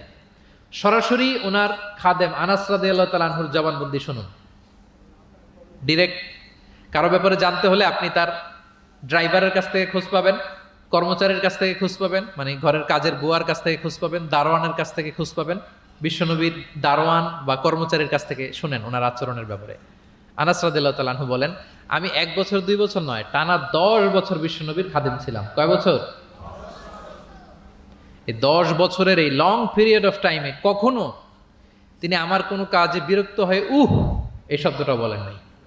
তিনি কখনো বলেন নাই যে আনাস এটা কেন করেছো, কখনো বলেন নাই যে আনাস এটা কেন করো নাই, করছো কেন এটাও বলে নাই, এটা করো নাই কেন এটাও বলেন নাই। আল্লাহু আকবার। একবার তিনি ওনার একটা জামা আনতে পাঠালেন আনাসকে, যে আনাস আমার এই জামাটা নিয়ে আস। ছোট্ট আনাস আনতে যেয়ে মদিনার রাস্তায় দেখে যে বাচ্চারা খেলাধুলা করে, তো জামা আনার কথা ভুলে যে সেও বাচ্চাদের সাথে খেলা দেখতে আরম্ভ করছে। এখন আল্লাহ রাসূল সাল্লাল্লাহু আলাইহি ওয়াসাল্লাম অনেকক্ষণ বসে আছেন, কি রে, আমার জামা তো আসে না, আনাসও আসে না, ঘটনা কি? আসে না। তিনি বললেন যে যাই, কি আর করা, নিজের জামা নিজেই নিয়ে আসি। বের হলেন, বের হয়ে দেখেন মদিনার এক গলির মধ্যে মদিনার অন্যান্য বাচ্চাদের সাথে প্রিয় নবীজির আনাস সেখানে দাঁড়িয়ে আছে। তিনি চোখ বড় করলেন না, চোখ লাল করলেন না, ধমক দিলেন না, শাসালেন না, উনিও আস্তে করে আনাস রাদিয়াল্লাহু তাআলা আনহুর পিছনে যে দাঁড়িয়ে রইলেন। এখন খেলা দেখে, এদিকে দেখে ওদিকে দেখে, দেখতে দেখতে হঠাৎ আনাস রাদিয়াল্লাহু দেখেন যে পিছনে কে দাঁড়িয়ে আছে? স্বয়ং প্রিয় নবীজি দাঁড়িয়ে আছে। উনি ভয় পেয়ে গেলেন। আল্লাহ রাসূল সাল্লাল্লাহু আলাইহি সাল্লাম আনাস রাদিয়াল্লাহু তাআলা আনহুকে কিছুই বললেন না, ধমক দিলেন না, শাসালেন না, পিট্টি দিলেন না, জাস্ট এ স্মাইল, শুধু একটা মুচকি হাসি দিলেন। কি দিলেন? আনাস রাদিয়াল্লাহু তাআলা আনহু বলেন, সেদিনের বিশ্বনবীর সেদিনের মুচকি হাসির শাসন মৃত্যুর আগ পর্যন্ত আমাকে সোজা পথে রেখেছে। তাহলে প্রিয় বন্ধুরা, শাসন করতে জানলে ব্যাট দিয়ে শাসন করতে হয় না, গায়ে হাত তুলতে হয় না, ধমকাতে হয় না। শাসন করতে জানলে সামান্য একটা মুচকি হাসি দিয়ে শাসন করা যায়, ঠিক কিনা বলেন? কর্মচারীদের সাথে বিশ্বনবী সাল্লাল্লাহু আলাইহি ওয়াসাল্লামের আচরণ ছিল ঠিক এমন। এবার আমরা দেখি স্ত্রীদের সাথে কেমন আচরণ করতেন তিনি। স্ত্রীদেরকেও তিনি আগে সালাম দিতেন। স্ত্রীদেরকে কি করতেন? আগে সালাম দিতেন। আমাদের মধ্যে একটা ভুল বোঝাবুঝি আছে, আমরা অনেক সময় মনে করি যে না, স্ত্রীদের হয়তো আগে সালাম দিতে হবে, স্বামীরা সালাম দিবে না, এরকম একটা টেন্ডেন্সি থাকে। এটা ভুল। সবাইকে আগে সালাম দেওয়ার একটা কম্পিটিশন আমাদের মধ্যে থাকতে হবে। সালাম মানে হচ্ছে শান্তি। সালাম মানে কি? শান্তি। আপনি যদি ঘরে শান্তি ঢুকাতে চান, আগে সালাম দিবেন। আমাদের ঘরটা, আমাদের প্রত্যেকের পরিবার, ঘর, সংসার, এটা শান্তিময় হোক। বলুন তো আমরা চাই কি চাই না? তাহলে এই ঘরে আমরা সালাম ঢুকাবো। কি ঢুকাবো? আওয়াজ করে সবাই বলুন, কি ঢুকাবো? ঘরে যেই প্রথমে কি করব আমরা? ঘরে যেই আমরা সালাম দিয়ে ফেলবো, আসসালামু আলাইকুম। দেখবেন যে কোনো ঝগড়া নাই, কোনো অশান্তি নাই। অনেকে বলে যে হুজুর ঘরের ভেতরে শুধু অশান্তি, অনেক অশান্তি, অনেক ঝগড়া। এরকম হয় আপনাদের হয়? এর কারণ হচ্ছে শান্তির পয়গাম আমরা ঘরে ঢুকাই নাই। শান্তির পয়গাম আমরা ঘরে ঢুকাই নাই। ঘরে ঢুকে আমরা সালাম দিব। প্রিয় নবীজি আগে সালাম দিতেন। আম্মা জান আয়েশা বলেন যে অনেক চেষ্টা করেছি আমি দিব, লুকিয়ে থাকতাম মাঝে মাঝে, কিন্তু অনেক দূরে থেকেই বিশ্বনবী বলে ফেলতেন আসসালামু আলাইকুম রাহমাতুল্লাহ। স্ত্রীদেরকে আগে সালাম দিতেন। মসজিদ থেকে, নামাজ থেকে বের হয়ে স্ত্রীদেরকে ঘর পর্যন্ত পৌঁছে দিতেন। ঘরের ছোটখাটো কাজে তিনি সহায়তা করতেন। নিজের জামা সেলাই করতেন, মাঝে মাঝে জামা থেকে, চুল থেকে উকুন বের করতেন, হাদিসে আছে। ছাগলের দুধ নিজে দহন করতেন, হাদিসে আছে। সাংসারিক কাজে সহযোগিতা করতেন এবং খুবই হৃদ্যতাপূর্ণ সম্পর্ক ছিল স্ত্রীদের সাথে। আম্মা জান আয়েশা রাদিয়াল্লাহু তাআলা আনহা কোনো পেয়ালার যেই জায়গা থেকে দুধ পান করতেন, ঠিক পেয়ালাটা নিয়ে ওই জায়গা থেকেই প্রিয় নবীজি দুধ পান করতেন। আম্মা জান আয়েশা রাদিয়াল্লাহু তাআলা আনহা কোনো গোশত বা হাড্ডি কিছু অংশ খেয়ে রেখে দিলে প্রিয় নবীজি ওইটা নিয়ে ওখান থেকে খাওয়া শুরু করে দিতেন। মাইমুনা রাদিয়াল্লাহু তাআলা আনহা এবং প্রিয় নবীজি, ওনার স্ত্রী আমাদের আম্মা জান, একই মগ দিয়ে, একই বালতি থেকে একসাথে শেয়ার করে গোসল করেছেন, হাদিসে এসেছে। কত মধুর সম্পর্ক ছিল। একবার আয়েশা রাদিয়াল্লাহু তাআলা আনহাকে নিয়ে তিনি একটা সফরে বেরিয়েছেন। মরুভূমির মাঝখানে পুরো কাফেলাকে তিনি ইনস্ট্রাকশন দিলেন, তাকাদ্দামু, মানে তোমরা এগো, সামনে আগো, সবাই সামনে যাও। পুরো কাফেলা সামনে চলে গেল। এবার মরুভূমির মাঝখানে কেউ নাই, প্রিয় নবীজি আর আয়েশা রাদিয়াল্লাহু তাআলা। আল্লাহ রাসূল সাল্লাল্লাহু আলাইহি ওয়াসাল্লাম বললেন যে আয়েশা, চলো আমরা একটু দৌড় প্রতিযোগিতা করি, দেখি কে কার আগে দৌড়াতে পারে। তো দুজনেই দৌড়ালেন। ওই সময়টাতে আম্মা জান আয়েশা রাদিয়াল্লাহু তাআলা আনহা বয়স কম ছিল, একটু গড়নে পাতলা ছিলেন। উনি দৌড়ে ফাস্ট হয়ে গেলেন, আগে চলে গেলেন। প্রিয় নবীজি পেছনে পড়ে রইলেন। ঠিক একই ঘটনার অবতারণা ঘটলো আরো কয়েক বছর পরে আরেক সফরে। আবারও প্রিয় নবীজি সবাইকে বললেন তাকাদ্দামু, মানে পুরো কাফেলা সামনে যাও। কাফেলা আবার সামনে চলে গেল। মাঝরাতে প্রিয় নবীজি আবার আম্মা জান আয়েশাকে বললেন যে আয়েশা, চলো আজকেও আমরা একটু দৌড় প্রতিযোগিতা করি। কিন্তু কয়েক বছরের ব্যবধানে আম্মা জান আয়েশা রাদিয়াল্লাহু তাআলা আনহা তখন একটু হেলদি হয়ে গেছেন, আগের মতো আর জোরসে দৌড়াতে পারছেন না। ওই দিন প্রিয় নবীজি আম্মা জান আয়েশাকে পেছনে ফেলে তিনি সামনে চলে গেলেন। আম্মা জান আয়েশা রাদিয়াল্লাহু তাআলা আনহা পেছনে পড়ে রইলেন। তো প্রিয় নবীজি আয়েশা রাদিয়াল্লাহু তাআলা আনহাকে বলেন, ইয়া আয়েশা হাদিহি বিতিলকা সাবকা, ওই যে বছর কয়েক আগে তুমি আমাকে হারায় দিছিলে, আজকে তোমাকে হারায় দিলাম। 3-4 বছর আগে তুমি হয়ে গেছিলা চ্যাম্পিয়ন, আমাকে হারাই দিছো, আজকে ওটার শোধবাদ করে নিলাম, সমান সমান হয়ে গেল। আল্লাহু আকবার! কি সুমধুর, কি অমায়িক, কি জান্নাতি সম্পর্ক ছিল। তাই বলে স্বামী স্ত্রীর মাঝে যে কোনো খুনসুটি, মিষ্টি ঝগড়া মনোমালিন্য চলতো না এমনটা না, চলতো, সবার জীবনেই থাকে, এটা প্রিয় নবীজির জীবনেও ছিল। তো তখন আল্লাহ রাসূল সাল্লাল্লাহু আলাইহি ওয়াসাল্লাম বলতেন, আয়েশা ইন্নী লা আ'লাম ইযা কুনতি আন্নী রাদিয়া ওয়া ইযা কুনতি আলাইয়া গাদবা। আয়েশা, আমি কিন্তু টের পাই কখন তুমি আমার প্রতি খুশি আর কখন তুমি আমার উপর রেগে আছো, আমি কিন্তু বুঝে ফেলি। তা আম্মাজান বলেন যে আপনি কি করে বোঝেন? তা রাসূল সাল্লাল্লাহু আলাইহি ওয়াসাল্লাম বললেন, যখন তুমি আমার উপর রেগে থাকো তখন দোয়া করার সময় তুমি বলো রব্বি ইব্রাহিম, মানে হে ইব্রাহিমের রব আপনি আমাদেরকে ক্ষমা করেন, হে মুসার রব আপনি আমাদেরকে ক্ষমা করেন। আর যখন তুমি আমার উপর খুশি থাকো তখন দোয়ার সময় তুমি বলো রব্বি মোহাম্মদ, হে মোহাম্মদের রব আপনি আমাদেরকে ক্ষমা করেন, হে মোহাম্মদের রব আপনি আমাদের উপর দয়া করেন। মানে তুমি যখন রেগে থাকো তুমি ইচ্ছে করে আমার নামটা মুখে নিতে চাও না, আমি কিন্তু বুঝে ফেলি। আম্মা জান আয়েশা বলেন, ইয়া রাসূলুল্লাহ মা আহজুরু ইল্লা ইসমাক, আমি তো শুধু আপনার নামটাই বাদ দেই, মুখ থেকেই বাদ দেই, কিন্তু আমার হৃদয় থেকে তো কখনোই আপনাকে সরাতে পারি না, হৃদয়ে সবসময় আপনি থাকেন ইয়া রাসূলুল্লাহ। তাহলে প্রিয় বন্ধুরা, স্ত্রীদের সাথে, ওনার তো অনেকগুলো স্ত্রী ছিল, এই স্ত্রীদের সাথে ওনার কেমন আচরণ ছিল আমরা বুঝতে পারলাম। এবার আমরা একটু দেখি যে প্রতিবেশীদের সাথে প্রিয় নবীজির আচরণ কেমন ছিল।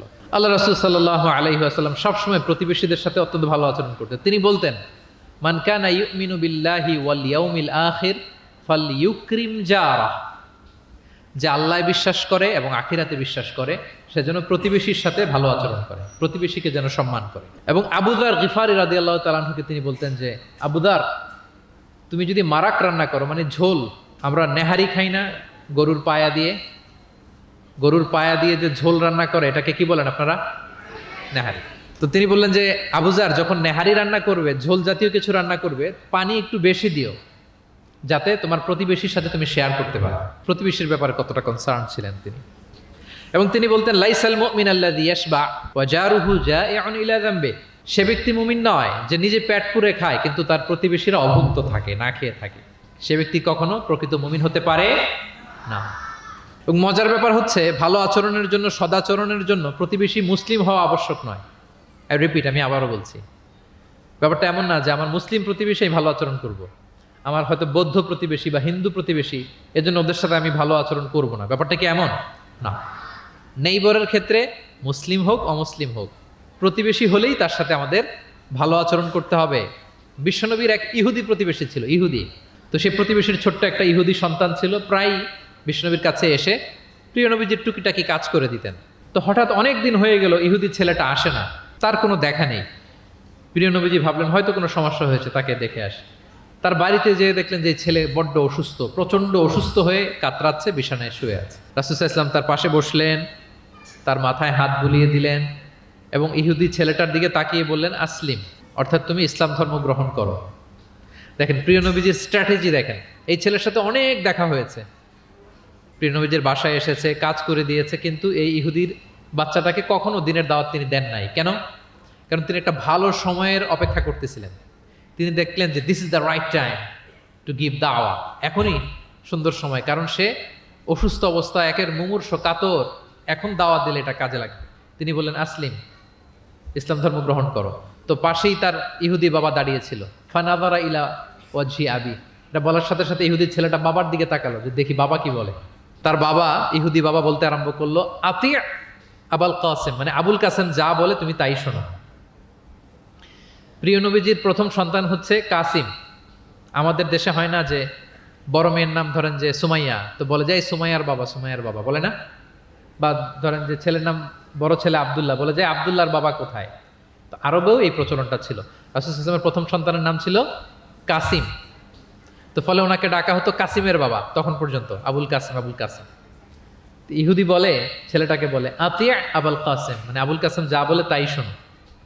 এবার রাসূল সাল্লাল্লাহু আলাইহি ওয়াসাল্লাম দেখলেন যে এখনই তো সুযোগ, তিনি পড়তে আরম্ভ করলেন যে তুমি আমার সাথে সাথে পড়ো। এবার ছেলেটা পড়তে আরম্ভ করলো, আশহাদু আল্লা ইলাহা ইল্লাল্লাহ ওয়া আশহাদু আন্না মুহাম্মাদান আবদুহু ওয়া রাসূলুহু। রাসূল সাল্লাল্লাহু আলাইহি ওয়াসাল্লাম বের হয়ে আসলেন আর পড়তে আরম্ভ করলেন, আলহামদুলিল্লাহিল্লাযী আনকাযাহু মিনান নার, প্রশংসা সে আল্লাহর যে আল্লাহ তাআলা যে কিছুক্ষণ আগে জাহান্নামের পথযাত্রী ছিল তাকে এই শাহাদাতের মাধ্যমে মুহূর্তেই জান্নাতি বানিয়ে দিলেন। মুহূর্তেই এই ইহুদি ছেলেটাকে জান্নাতে বানিয়ে দিল কে? দেখেন প্রতিবেশীর সাথে প্রিয় নবীজির কেমন আচরণ, সবসময় প্রতিবেশীর খোঁজ রাখতেন। সো আমরা আমাদের আশেপাশে যারা আছে একটু যেন খোঁজ রাখি। এখন তো এই যে অ্যাপার্টমেন্ট কালচারে কে প্রতিবেশী কার দরজা খোলা, কে কোন দিকে থাকে আমরা জানিই না। কিন্তু সুযোগ হলে আমার আশেপাশে যারা আছে আমরা যেন একটু খোঁজ রাখি, সুস্থ আছে কিনা, তাদের কোনো ধরনের সমস্যা হচ্ছে কিনা, কোনোভাবে আমি তাদের কাজে লাগতে পারি কিনা, ফিনান্সিয়ালি সাপোর্ট অথবা পরামর্শ দিয়ে হলো আমরা যেন তাদেরকে সাপোর্ট করি। তাহলে প্রতিবেশীর সাথে প্রিয় নবীজির বিহেভিয়ার কেমন ছিল আমরা জেনে গেলাম। এবার আমরা জানবো যুদ্ধবন্দীদের সাথে প্রিয় নবীজির কেমন আচরণ ছিল। POW, prisoner of war. আমরা তো আবু গারিব কারাবারের কথা শুনেছি, আবু গারিব শুনেছি না? গুয়ান্তানামো বে, আয়নাঘর, এটা তো সবাই শুনেছি। আয়নাঘরের নাম শোনেন নাই? কি ধরনের নির্যাতন হয়েছে সেখানে, যারা বেরিয়ে আসছে তাদের কথা যখন আমরা শুনেছি আমাদের গা শিউরে উঠেছে। যুগে যুগে যুদ্ধবন্দীদের সাথে মানুষ কেমন আচরণ করতো। আয়নাঘরেরা তো আর যুদ্ধবন্দী না, তো এদেশের স্বাধীন নাগরিকদের উপর জুলুম করা হয়েছে, অপারেশন চালানো হয়েছে। তো যুদ্ধবন্দীদের সাথে প্রিয় নবীজির আচরণ কেমন ছিল আমরা যদি একটু দেখি, কম্পেয়ার টু এই আবু গারিব, গুয়ান্তানামো বে, এই সমস্ত আয়নাঘরের যে ইনসিডেন্ট আমাদের সামনে আছে, এটাকে একটু সামনে রেখে যদি দেখি যে যুদ্ধে যদি কেউ বন্দী হতো প্রিয় নবীজির হাতে, উনি কি আচরণ করতেন। আমরা যদি বদরের যুদ্ধ শেষে যারা বন্দী হয়েছে তাদের ঘটনা দেখি, দেখবো যে প্রিয় নবীজি সাহাবীদের মাঝে তাদেরকে ভাগ করে দিয়েছেন এবং সব সাহাবীদেরকে এই যুদ্ধবন্দীদের সাথে ভালো আচরণের নির্দেশ দিয়েছেন। সাহাবারাও এই নির্দেশনা অক্ষরে অক্ষরে পালন করেছে। তারা তুলনামূলক কম দামি খাবারটা খেয়ে যুদ্ধবন্দীদেরকে দামি খাবারটা খাইয়েছে। সুবহানাল্লাহ। একটা ছোট্ট ঘটনা শেয়ার করলে বুঝতে পারবেন যে প্রিয় নবীজি যুদ্ধবন্দীদের সাথে কেমন আচরণ করতেন। সুমামা ইবনে উসাল রাদিয়াল্লাহু তাআলা আনহু, উনি ইয়ামামার অধিবাসী ছিলেন। আল্লাহ রাসূল সাল্লাল্লাহু আলাইহি সাল্লামকে অ্যাসাসিনেট করার জন্য, মানে গোপনে হত্যার জন্য তিনি মদিনায় এসে সাহাবীদের হাতে ধরা পড়েন। সাহাবীরা ওনাকে মসজিদে নববীর পিলারের সাথে রশি দিয়ে বেঁধে রাখে এবং প্রিয় নবীজির কাছে তথ্যটি পৌঁছান যে ইয়া রাসূলুল্লাহ আপনাকে হত্যা করতে এসেছিল, আমরা তাকে ধরেছি, মসজিদে নববীর পিলারে বেঁধেছি। রাসূল সাল্লাল্লাহু আলাইহি ওয়াসাল্লাম তার কাছে গেলেন, তার খোঁজ খবর নিলেন, ইসলামের বিভিন্ন সুন্দর সুন্দর কথা, দ্য বিউটি অফ ইসলাম তার সামনে তুলে ধরলেন এবং সাহাবাদেরকে বললেন যে তাকে ভালো ভালো খাবার দাও। বাড়িতে এসে বললেন রুটি বানাও, জব দিয়ে রুটি বানিয়ে সুমামার জন্য পাঠাও। সুমামা প্রথমে রুটি খেলো। এরপরের দিন এক সাহাবীকে বললেন যে তুমি ওটের দুধ দহন করে গরম গরম দুধ তার জন্য নিয়ে যাও। এরপরের দিন সে দুধ খেলো। এভাবে প্রিয় নবীজি প্রতিদিন তার সাথে দেখা করেন এবং ইসলামের সুন্দর সুন্দর কথাগুলো তাকে শোনান। সুমামা তো অবাক যে তোমরা যুদ্ধবন্দীদের সাথে এমন আচরণ করো। সুমামা রীতিমতো অবাক যে জামাই আদর চলতেছে টানা 3 দিন। আর রাসূল সাল্লাল্লাহু আলাইহি ওয়াসাল্লামের কাছে যখন ইসলামের বিভিন্ন বিষয়গুলো সে শুনতে শুনতে অবাক হয়ে ইসলামের প্রতি তিনি আকৃষ্ট হতে লাগলেন। টানা 3 দিন তাকে যখন প্রিয় নবীজি দাওয়াত দিলেন, আপ্যায়ন করলেন, 3 দিন পরে প্রিয় নবীজি সাহাবীদেরকে বললেন যাও এবার মসজিদে নববীর ওখানে যে সুমামার দেহ থেকে রশিটা খুলে দাও। সাহাবারা বললেন ইয়া রাসূলুল্লাহ সে ভয়ঙ্কর খুনি, সে অত্যন্ত ভয়ঙ্কর, আপনি তাকে চিনেন না। প্রিয় নবীজি বললেন আমি যা বললাম তাই করো, যাও তার রশিটা খুলে দাও। সাহাবারা যে এবার সুমামার রশিটা খুলে দিল। সুমামা তখন মসজিদ থেকে বের হয়ে মসজিদে নববীর পাশে একটা কুয়া ছিল, ওই কুয়ার ওখানে যে গোসল করলেন, গোসল করে অজু করে আসলেন। এসে মসজিদে নবীর সামনে দাঁড়িয়ে সাক্ষ্য দিলেন আশহাদু আল্লাহ ইলাহা ইল্লাল্লাহ ওয়া আশহাদু আন্না মুহাম্মাদান আবদুহু ওয়া রাসূলুহু। এবার তিনি বললেন হে আল্লাহর রাসূল আমি সাক্ষ্য দিচ্ছি আল্লাহ ছাড়া কোনো ইলাহ নেই এবং আপনি আল্লাহর প্রেরিত রাসূল।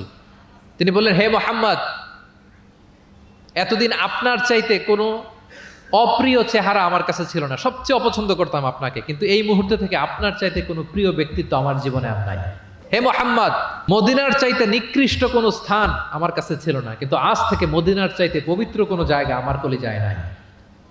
হে মুহাম্মদ আজ পর্যন্ত ইসলামের চাইতে অপছন্দনীয় কোনো ধর্ম আমার কাছে ছিল না, কিন্তু এই মুহূর্ত থেকে ইসলামের চাইতে কোনো প্রিয় ধর্ম আমার কাছে না। আল্লাহু আকবার, আল্লাহু আকবার। যুদ্ধবন্দীদের সাথে বিষ্ণু ইসলাম কেমন আচরণ করেছেন। ঘোর শত্রু প্রিয় নবীজির ফলোয়ারে পরিণত হয়েছে, পরম বন্ধুতে পরিণত হয়েছে। সম্মানিত সুধী, এটা ছিল বিষ্ণু ইসলামের আচরণ যুদ্ধবন্দীদের সাথে। ভিক্ষুকের সাথে কেমন আচরণ করতেন। প্রিয় নবীজির একটা অভ্যাস ছিল, কেউ কিছু চাইলে না করতে পারতেন না। ওনার ডিকশনারিতে না ছিল না। কি ছিল না? সবাই বলুন কি ছিল না? কেউ এসে কোনো ফরিয়াদি চাইবে উনি বলবেন না, এটা উনি বলতে পারতেন। একবার ওনার কাছে মাত্র একটা জামা, কয়টা জামা? মাত্র একটা জামা। এক ফরিয়াদি এসে বললেন ইয়া রাসূলুল্লাহ আমাকে একটা জামা দেন। উনি তো না করতে পারেন না, ওইটাই খুলে দিয়ে দিলেন। এবার তো উনি পড়তেও পারেন না জামা, বাইরেও বেরোতে পারেন না, খালি গায়ে কি করবেন? আল্লাহ আয়াত নাজিল করলেন ওয়াল্লাযীনা ইযা আনফাকু লাম ইউসরিফু ওয়া লাম ইয়াকতুরু ওয়া কানা বাইনা যালিকা কাওয়ামা। এর অর্থ হচ্ছে যারা দান করে, দান হওয়া উচিত এমন কৃপণতাও করবে না, আবার অতিমাত্রাও করবে না, মাঝামাঝি। তো বুঝাতে চাইলেন নবী জামা যদি দুটো থাকতো তো একটা দিতেন, ছিল কয়টা? এটাই যে দিয়ে দিয়েছেন, এখন আপনি গায়ে রাখবেন কোনটা? আল্লাহু আকবার! কি রহমতের নবী, কি মায়ার নবী ছিলেন, না বলতে জানতেন না। এক নারী একটা চমৎকার চাদর বুনন করে সাজিয়ে প্রিয় নবীজির কাছে নিয়ে এসেছিলেন। তখন নবীজির জামা কাপড়ের খুব সংকট ছিল। ওই নারী এসে বলে, ইয়া রাসূলুল্লাহ, এটা উপহার হিসেবে আপনার কাছে এনেছি। প্রিয় নবীজি খুব খুশি হয়ে এটা গায়ে জড়ালেন, কারণ তখন জামা ছিল না খুব একটা। তো এই সুন্দর জামা দেখে এক সাহাবী এসে বলে, ইয়া রাসূলুল্লাহ, এই জামাটা আমাকে দেন। কি বলে? অন্য সাহাবারা রেগে গেলেন, এটা তুমি কাজটা ভালো করলে না, তুমি জানো যে নবীজির কাছে এখন জামা নেই, এটাই তুমি চাইলা। তখন প্রিয় নবীজি তো না করতে পারে না, ওই জামাটাই গা থেকে খুলে দিয়ে দিলেন। তো ওই সাহাবী বলে, তোমরা কি জানো আমি কেন চেয়েছি? কারণ এই জামাটা নবীজির গায়ে লেগেছে, আমি চাই এই জামা দিয়ে আমার কাফন দেয়া হবে। এবং ঠিকই ওই সাহাবীকে এই জামা দিয়ে কাফন দেয়া হয়েছিল। ভিক্ষুকের সাথে কেমন আচরণ! একবার তিনি চাদর পরিহিত অবস্থায় রাস্তা দিয়ে হাঁটছিলেন, এক ভিক্ষুক এসে ওনার গায়ের চাদর ধরে এমন জোরে টান মারলেন, গলিদুল হাসিয়া, ওই চাদরের এই পাশে ডিজাইন করা ছিল, প্রিয় নবীজির ঘাড়ের এদিকে চামড়ায় দাগ পড়ে গেল, তিনি ব্যথা পেলেন এবং বললেন, ইয়া মুহাম্মদ মুরলি মিন মালিল্লাহ, দাও কোষাগারে কি আছে ওখান থেকে আমারে কিছু দাও। মানে এটিকেট জানে না, আদব নাই তার মধ্যে। আসছে ভিক্ষা করতে, আসছে কি করতে? ভিক্ষুকরা তো এমনি একটু অনুনয় বিনয় করে যে দেন, আমার কাছে কিছু নাই, দয়া করে দেন। তো সেটা না করে, অনুনয় না করে, সে আরো রাফ অ্যাটিটিউড করে এমন জোরে নবীজির চাদর ধরে টান দিলেন, ঘাড়ের এখানে চামড়ায় দাগ পড়ে গেল এবং বললেন যে, হে মোহাম্মদ, দাও কিছু দাও। রাসূল সাল্লাল্লাহু আলাইহি ওয়াসাল্লামের ওই যে হাতিয়ার, সবচেয়ে বড় হাতিয়ার কি ওনার? মুচকি হাসি। সবচেয়ে বড় হাতিয়ার কি? Just smile. আবার একটা মুচকি হাসি দিলেন, দিয়ে পাশে যারা ছিল বললেন যে, যাও বাইতুল মাল থেকে তাকে কিছু সম্পদ দিয়ে দাও। সুবহানাল্লাহ! একটা কঠিন সিচুয়েশন যখন আমরা রিঅ্যাক্ট করি, রেগে যাই, ফকির এসে যদি আপনার জামা ধরে টান দেয়, ওরা কি দিবেন? কি করবেন? মাইট দিবেন? যে বলে যে মাইট দিব। প্রিয় নবীজি মুচকি হাসি দিয়ে বলেন, যাও তাকে দিয়ে দাও। তাহলে এভাবে তিনি ওনার অনুপম বিহেভিয়ার দিয়ে, আচরণ দিয়ে মানুষের হৃদয় জয় করেছেন। প্রিয় ভাইরা, খেয়াল রাখবেন, কোমলতা দিয়ে যেটা জয় করা যায়, কঠোরতা দিয়ে সেটা করা যায় না। আপনার সফট বিহেভিয়ার দিয়ে you can win the heart of the people, মানুষের হৃদয় আপনি জয় করে ফেলবেন, যেমনটা প্রিয় নবীজি করেছেন। সব শেষ পয়েন্ট, শত্রুর সাথে কেমন আচরণ করতেন। খুবই কম হাদিসে পাওয়া যায় যে তিনি বদদোয়া করেছেন, very rare. Most of the time তিনি দোয়া করেছেন হেদায়েতের। কিসের দোয়া করেছেন? হেদায়েতের দোয়া করেছেন। সাহাবারা একবার বলেন, ইয়া রাসূলুল্লাহ, দাউস গোত্র খুব গাদ্দারি করেছে, একটু বদদোয়া করেন। হাত তোলেন। রাসূল হাত তুলে বদদোয়া না করে হেদায়েতের দোয়া করে দিলেন। বললেন যে, আল্লাহুম্মা হদি দাউসান ওয়াতি বিহিম, আল্লাহ দাউসকে আপনি হেদায়েত দেন আর মুসলিম বানিয়ে আমার কাছে নিয়ে আসেন। ঠিকই প্রিয় নবীজির দোয়ার বরকতে দাউসের 80টা ফ্যামিলি মুমিন হয়ে কিছুদিন পরে প্রিয় নবীজির কাছে চলে এসেছে। আল্লাহু আকবার। সাকিব গোত্র হুনাইনের যুদ্ধে তীর মেরে মুসলমানদেরকে একেবারে শেষ করে দিচ্ছিল। সাকিফ, বনু সাকিফ। সাহাবারা আবার বলেন, ইয়া রাসূলুল্লাহ, হাত তোলেন, একটু দোয়া, একটু বদদোয়া করেন, আল্লাহ যেন ওদেরকে ধ্বংস করে দেয়, আল্লাহ যেন ধ্বংস করে দেয়। রাসূল সাল্লাল্লাহু আলাইহি ওয়াসাল্লাম আবার দোয়া করলেন যে, বাল আরজু আইয়ুখরিজাল্লাহু মিন আসলাবিহিম মান ইয়াবুদুল্লাহা ওয়াহদাহু ওয়া লা ইউশরিকু বিহি শাইআ। আমি তাদের হেদায়েতের জন্য দোয়া করি। আপনারা জানেন যে তায়েফের ময়দানে প্রিয় নবীজিকে পাথর মারা হয়েছে, জানেন? পাথর মারতে মারতে রক্তাক্ত করা হয়েছিল প্রিয় নবীজিকে, মাথা থেকে পা পর্যন্ত ব্লিডিং। সাথে ছিল যায়েদ বিন হারেসা রাদিয়াল্লাহু তাআলা আনহু। উনি প্রিয় নবীজিকে বাঁচাতে যেয়ে উনিও মাথায় আঘাত পেয়েছেন, ওখান থেকে ব্লিডিং। এক খ্রিস্টান দাস কিছু আঙ্গুর নিয়ে আসলো প্রিয় নবীজির কাছে, যে আপনি তো অসুস্থ, ক্লান্ত শ্রান্ত, এটা খান। প্রিয় নবীজি বিসমিল্লাহির রহমানির রহিম বলে আঙ্গুরটা নিল। ওই খ্রিস্টান দাসের নাম ছিল আদ্দাস। প্রিয় নবীজি যখন বললেন বিসমিল্লাহ, আদ্দাস বলে যে বিসমিল্লাহ, এটা আবার কোন শব্দ? এই তায়েফে আমি এতদিন ধরে আছি, কেউ তো খাবারের আগে বিসমিল্লাহ বলে না। মান আনতা, আপনি কে? তখন প্রিয় নবীজি বলেন, ওমান আনতা, তুমি কে? তো আদ্দাস বলে, আমি খ্রিস্টিয়ান স্লেভ, আমি একজন খ্রিস্টান দাস। তো রাসূল সাল্লাল্লাহু আলাইহি ওয়াসাল্লাম বললেন, তোমার বাড়ি কই? বলে যে মিন আহলি নিনাবি, আমার বাড়ি ইরাক। তো রাসূল সাল্লাল্লাহু আলাইহি ওয়াসাল্লাম বললেন, যেখানে ইউনুস নবীর বাড়ি। এবার খ্রিস্টান আরো অবাক যে আপনি ইউনুস নবীকেও চিনেন? রাসূল সাল্লাল্লাহু আলাইহি ওয়াসাল্লাম বললেন, আরে চিনব না মানে, ইউনুস তো আমার ভাই, সেও নবী আর আমিও নবী। ইউনুস যে নবী ছিল আলাইহিস সালাম, এই নবুয়তির ধারাবাহিকতার এই চেইনটাকে পূর্ণতা দিতে আল্লাহ তাআলা আমাকে পাঠিয়েছেন, খাতামুন নবিয়্যিন। Seal of the all prophets. আদ্দাস অবাক হয়ে গেল। আদ্দাস রাদিয়াল্লাহু তাআলা আনহু ঠিক ওই জায়গায় এই খ্রিস্টান বালক রাসূল সাল্লাল্লাহু আলাইহি ওয়াসাল্লামের কাছে শাহাদা পড়ে মুসলমান হয়ে গেল। পাহাড়রক্ষী ফেরেশতারা এসে বললেন, ইয়া রাসূলুল্লাহ, আপনি বলেন তায়েফের দুই দিকের পাহাড় চাপা দিয়ে এমন এক কলাপস করে দিব, পুরো তায়েফবাসী ম্যাসাকার হয়ে যাবে। রাসূল সাল্লাল্লাহু আলাইহি ওয়াসাল্লাম বললেন, না, তারা হয়তো ঈমান আনেনি, কিন্তু তাদের পরের জেনারেশন, তার পরের জেনারেশন, তাদের মধ্যে থেকে কেউ না কেউ থাকবে যারা পড়বে লা ইলাহা ইল্লাল্লাহ মুহাম্মাদুর রাসূলুল্লাহ। তাই হয়েছে। আমি গত সপ্তাহে উমরায় ছিলাম, একদিনের জন্য তায়েফ গিয়েছিলাম। মসজিদের অভাব নাই, ইসলামিক ইনস্টিটিউশনের অভাব নাই। প্রিয় নবীজির সেই দোয়া সত্যিই বাস্তবায়িত হয়েছে। তায়েফবাসী তখন ঈমান আনে নাই, কিন্তু এখন লক্ষ লক্ষ মুসলিম কালেমার পতাকাবাহী বীর সেনানী তায়েফের জমিনে আছে না নাই? আছে। শত্রুদের সাথে তিনি এমন আচরণ করেছেন। উহুদের ময়দানে রক্তাক্ত হয়েছেন, দাঁত ভেঙেছে, হেলমেট ভেঙে দন্দন মোবারক শহীদ হয়েছে বিশ্বনবীর। কিন্তু হেদায়েতের দোয়া করেছেন। তিনি বলেছেন, আল্লাহুম্মা হদি কওমি ফাইন্নাহুম লা ইয়ালামুন। আল্লাহ, আমার কওমকে আপনি মাফ করেন, ওরা চিনে নাই, বুঝে নাই। শুধু যে ক্ষমাই চাইছে আল্লাহর কাছে তা না, ওদের হয়ে এক্সকিউজ করতেছে। শুধু এতটুকু করলে হয়তো যে আল্লাহ ক্ষমা করে দেন, শুধু এতটুকুই না, আবার বলতেছে আল্লাহ ওরা বুঝে নাই। ছোট মানুষ ভুল করলে আমরা কি বলি? যে কেন ভুলটা করছে, কারণ বুঝে। ওর হয়ে আমরা ওকালতি করি। তো প্রিয় নবীজি বলতেছেন, আল্লাহ তাদেরকে হেদায়েত দেন আমার কওমকে, কারণ ফাইন্নাহুম লা ইয়ালামুন, আমি যে নবী তারা চিনে নাই, তারা আমাকে চিনে নাই, তারা বুঝতে পারে নাই। এভাবে আল্লাহ রাসূল সাল্লাল্লাহু আলাইহি ওয়াসাল্লাম শত্রুদের সাথে যুদ্ধের ময়দানে আচরণ করেছেন। যুদ্ধের ময়দানে প্রিয় নবীজির কঠোর নির্দেশনা ছিল, খবরদার কোনো নারীর গায়ে হাত তুলবে না, কোনো শিশুর গায়ে হাত তুলবে না, কোনো বিধর্মী পাদ্রীর গায়ে হাত তুলবে না।